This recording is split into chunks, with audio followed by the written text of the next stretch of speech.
কল্পনা করুন এমন একটি যন্ত্র যেগুলো এত বড় যে একটি বিল্ডিংকেও ছোট মনে হবে। আর এই যন্ত্রগুলো 100 জনের কাজ একলাই করতে পারে। বিশ্বের সবচেয়ে বিশাল ও শক্তিশালী মেশিনগুলো, যেগুলো আকার, ক্ষমতা এবং কার্যকারিতায় সত্যি অবিশ্বাস্য। এটি হলো পৃথিবীর সবথেকে বড় খনন যন্ত্রগুলোর মধ্যে একটি।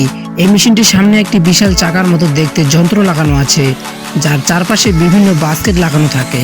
এই চাকাটি ঘুরতে থাকে এবং প্রত্যেকটি বাস্কেটে মাটি বা খনিজ তুলতে সাহায্য করে। তারপর তা কনভেয়র বেল্টের মাধ্যমে অন্য জায়গায় নিয়ে যাওয়া হয়। এই বিশাল ঘুরন্ত চাকাটির ব্যাস 21.3 মিটার, যা একটি 6 তলা বিল্ডিং এর সমান। এতে 18 থেকে 20টি বড় বাস্কেট থাকে। প্রত্যেকটি বাস্কেটে প্রায় 6.6 কিউবল মাটি তুলতে পারে এবং এই মেশিনটি প্রতিদিন 2400 টন পর্যন্ত খনন করতে পারে। এই মেশিনটি তৈরি করা হয়েছে জাপানের একটি কোম্পানি। এত বিশাল আকৃতির মেশিনটির ওজন প্রায় 13,500 টন এবং এই মেশিনটি খুব ধীরে চলে, ঘন্টায় মাত্র 0.6 কিলোমিটার, যা খুবই সীমিত। আপনারা জানলে অবাক হবেন, এই মেশিনটির উচ্চতা প্রায় 94.7 মিটার, দৈর্ঘ্য 225 মিটার। এটি পুরোপুরি বৈদ্যুতিক শক্তি দ্বারা চলে, তবে এটি চালানোর জন্য আলাদা করে ডিজেল চালিত হাইড্রোলিক সিস্টেম রয়েছে। এই মেশিনটি 16.5 মেগাওয়াট বিদ্যুৎ ব্যবহার করে। এটি প্রতি ঘন্টায় প্রায় 13,000 লিটার ডিজেল খরচ করতে পারে। 1960-এর দশক, তখন মানুষ চাঁদে পা রাখেনি, কিন্তু নাসা তৈরি নিচ্ছিল এমন একটি অবিশ্বাস্য অভিযান, যা হলো অ্যাপোলো মিশন। এর জন্য তৈরি করা হচ্ছিল বিশ্বের সবচেয়ে শক্তিশালী রকেট স্যাটার্ন ভি। কিন্তু সমস্যা ছিল বিশাল এই রকেটকে উৎক্ষেপণ স্থলে পৌঁছানো। এত বড় ওজন কিভাবে বহন করা সম্ভব? এই সমস্যার সমাধানের জন্য নাসা তৈরি করলো এই মেশিন, যার দৈর্ঘ্য প্রায় 40 মিটার, প্রস্থ 35 মিটার, ওজন প্রায় 27 টন, একটি ছোটখাটো ভবনের সমান। 8টি বিশাল ট্রাকের চাকার উপরে দাঁড়িয়ে থাকা এই মেশিনটি যেন নিজেই একটি চলমান শহর। এর সর্বোচ্চ গতি লোড অবস্থায় 1.6 কিলোমিটার প্রতি ঘন্টা আর খালি অবস্থায় 3.2 কিলোমিটার প্রতি ঘন্টা। এই কোলারটি ডিজেল ইলেকট্রনিক সিস্টেমের মাধ্যমে চলে। এতে দুইটি 2750 হর্স পাওয়ার বিশিষ্ট ডিজেল ইঞ্জিন রয়েছে, যা জেনারেটরের মাধ্যমে বিদ্যুৎ উৎপন্ন করে এবং সেই বিদ্যুৎ ব্যবহার করে মোটরগুলো কোলারটিকে চালায়।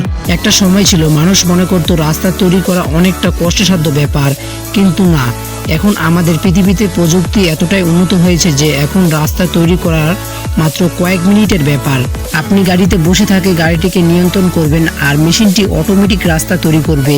18 মিটার পর্যন্ত প্রশস্ত রাস্তা তৈরি করতে পারে এই মেশিনটি সাধারণ পেভারের তুলনায় অনেক দ্রুত, শক্তিশালী এবং অত্যন্ত নিখুঁতভাবে কাজ করে। সাধারণত এই দানব মেশিনে রয়েছে 438 হর্স পাওয়ার শক্তিশালী ইঞ্জিন, যা দারুণ গতিতে নুড়ি পাথর এবং পিচ রাস্তায় বিছিয়ে দেয়। তারপর পিছনে থাকা রোলারগুলো রাস্তাটাকে সমান করে। এই মেশিনটির সাহায্যে বড় বড় হাইওয়ে কিংবা বিমানবন্দরের রানওয়ে তৈরি অসাধারণ ভূমিকা রাখতে পারবে। এই আধুনিক ও শক্তিশালী মেশিনটির কারণে দ্রুত এবং নিখুঁতভাবে টেকসই সম্পূর্ণ রাস্তা তৈরি করতে পারছি। গাছ কাটতে গেলে অনেকটা সময় এবং পরিশ্রম দরকার, কিন্তু এখন আর না। এই মেশিনটি আপনাকে গাছ কাটা থেকে শুরু করে গাছের শাখা পোশাকাগুলোকে আলাদা করার কাজ করবে।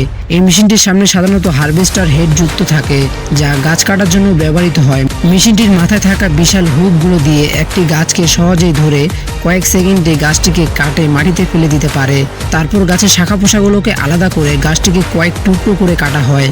এতে অনেক সময় এবং পরিশ্রম বেঁচে যায়। মেশিনটিতে রয়েছে 6টি সিলিন্ডার ইঞ্জিন এবং ডুয়েল পাম্প হাইড্রোলিক সিস্টেম, যা মেশিনটিকে দীর্ঘক্ষণ শক্তিশালীভাবে চালাতে সাহায্য করে। এই মেশিনটি ডিজাইন এমনভাবে তৈরি করা হয়েছে যাতে এটি কঠিন ভূখণ্ডের ওপর অসাধারণভাবে পারফরমেন্স করতে পারে। মেশিনটি মূলত বিশাল বিশাল বন জঙ্গল কাটার জন্য ব্যবহৃত হয়। এই মেশিনটির বড় বড় চাকা এবং আধুনিক কন্ট্রোল সিস্টেমের জন্য এটি যে কোনো পরিস্থিতিতেই ব্যালেন্স বজায় রাখতে পারে। এটি কোনো সাধারণ ট্রাক নয়, এটি একটি চলমান দানব। এটি এত বড় যে একটি 3 তলা বিল্ডিং এর সামনে ছোট মনে হবে। এই ট্রাকটি এতটাই শক্তিশালী যে এটি একবারে বহন করতে পারে 363 টন, যা একটি বোয়িং 747 বিমানের সমান। এটি মূলত খনন কাজের জন্য ডিজাইন করা হয়েছে এবং অত্যন্ত ভারী মাল বহন করতে সক্ষম। এর দৈর্ঘ্য প্রায় 15.3 মিটার, উচ্চতা 7.4 মিটার এবং প্রস্থ 8.7 মিটার। এই ট্রাকটির সর্বোচ্চ গতি প্রায় 64 কিলোমিটার প্রতি ঘন্টা। এটি এত বড় যে এর একটি চাকা প্রায় একটি ছোট গাড়ির সমান।